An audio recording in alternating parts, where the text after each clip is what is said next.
director and playwright of this short production of Timing is Everything, which is a modern retelling of the Book of Esther. Here is my lovely cast. We have Sarah at the end playing voice 2, Isaac playing Mr. H, Molly playing Esther, Ryan playing Morty and voice 1, Shelby playing Mrs. A, and then our lovely Samantha Rose here is doing the stage version.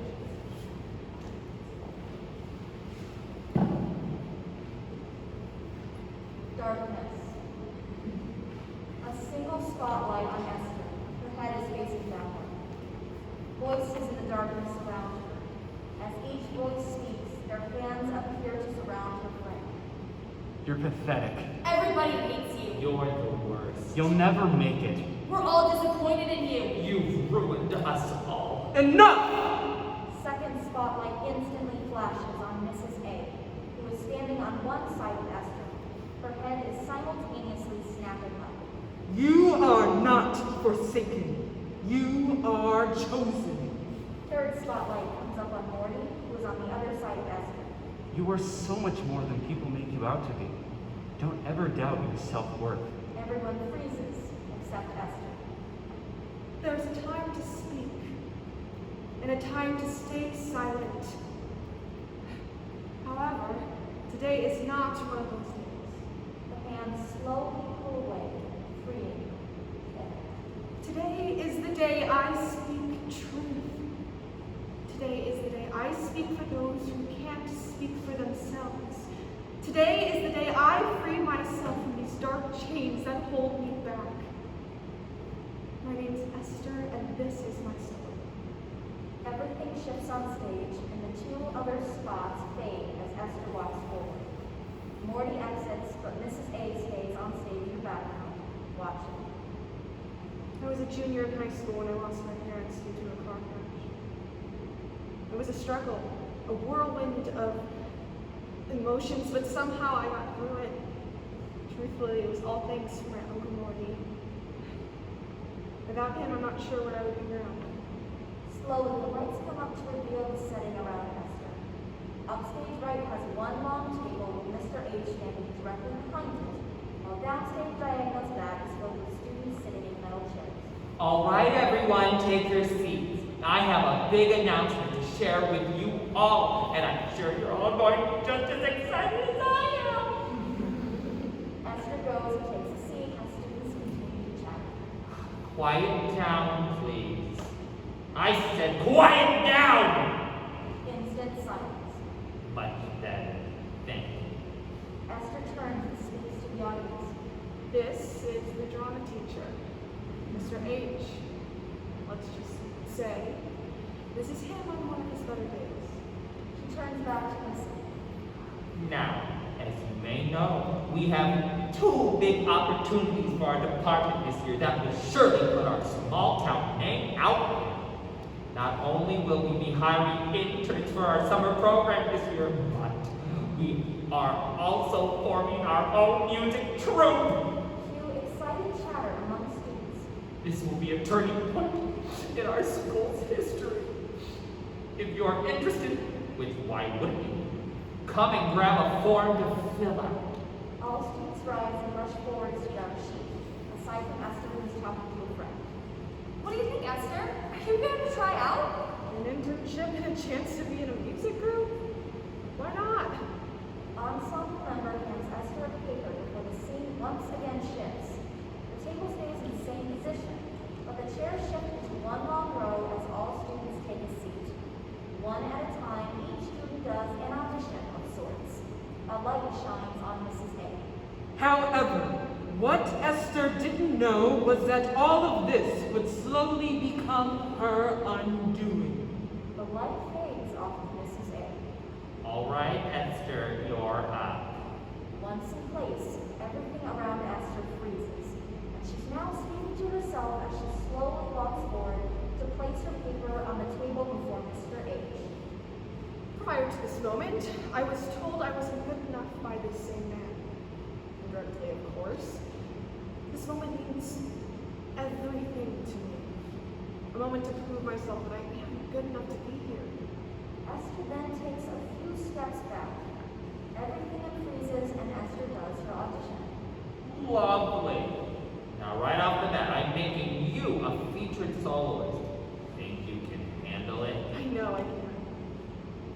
Perfect. Rehearsals start next week. Esther is handed a folder and walks forwards. The scene shifts once more. 2 chairs are brought near the front while the lighting shifts downward. So, auditions went great, and I got the internship. Weren't I lucky? At least that's what I thought I could make it.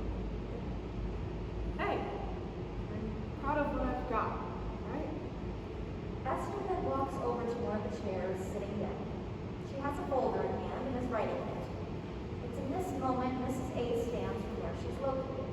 While speaking, ensemble members walk to Esther, briefly chatting. Young Esther had been working hard to make sure she was doing her part in everything.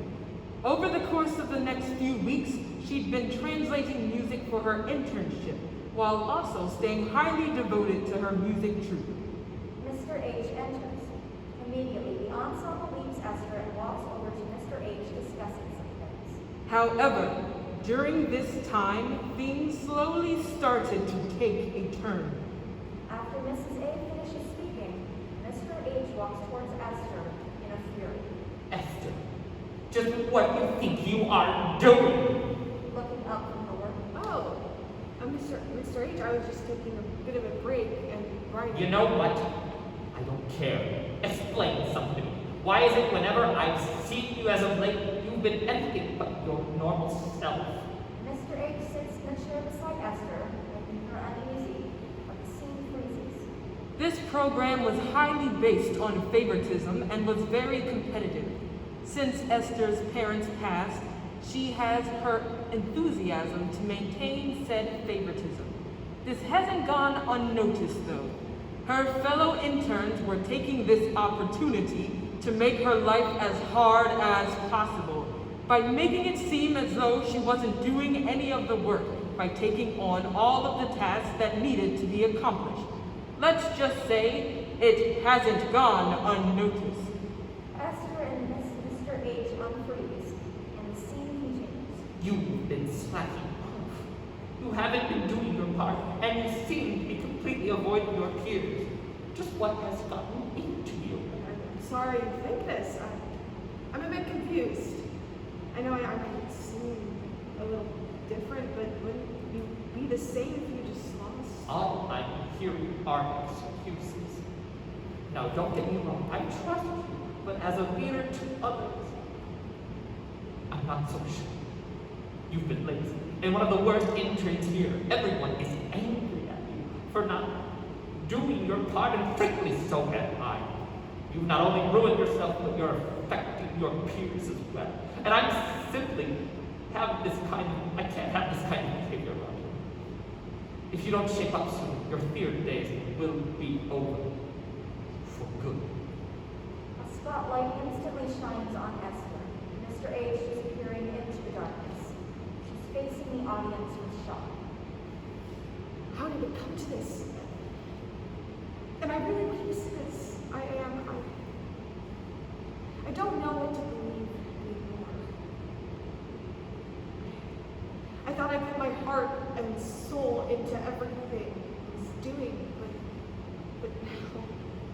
Light up on Jordyn, who is now seated beside Esther in place of Mr. H.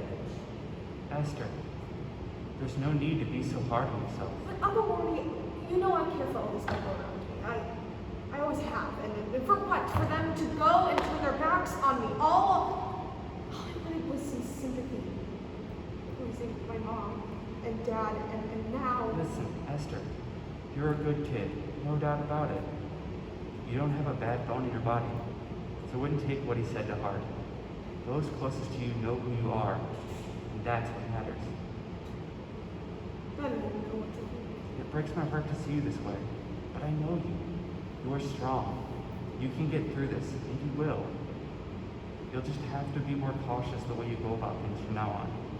But I don't want that to be the thing that stops you from doing what you love. Jordyn takes Esther's hand into his own. You've been put into this position for a reason, kid. No doubt about it. So remember that, and continue to stay true to who you really are.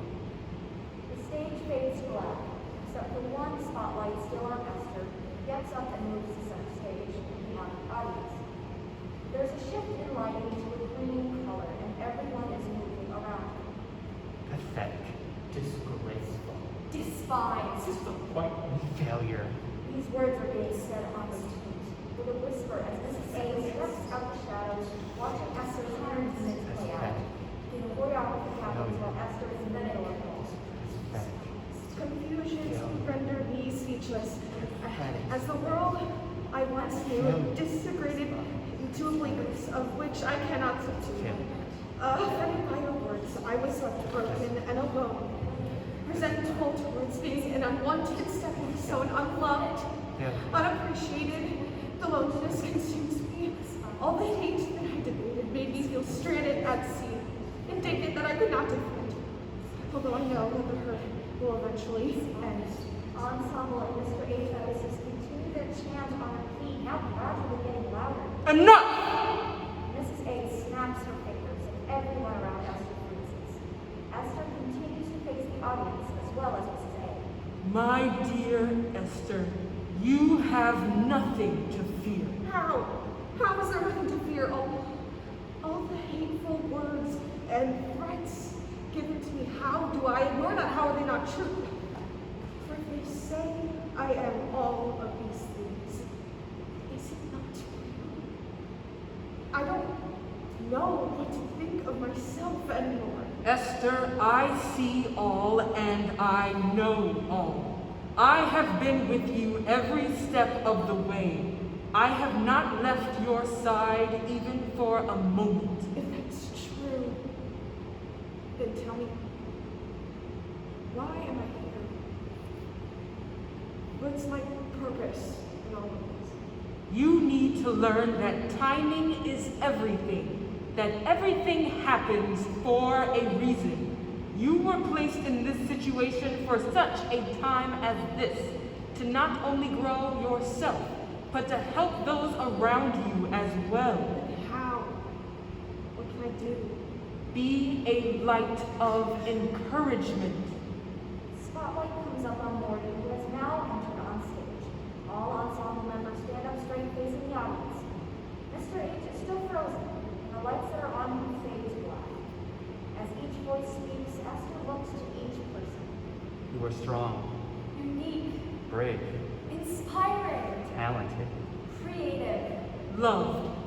Esther takes a few steps forward, arms by her side, looking confident and out at the audience. My name is Esther, and this is my story.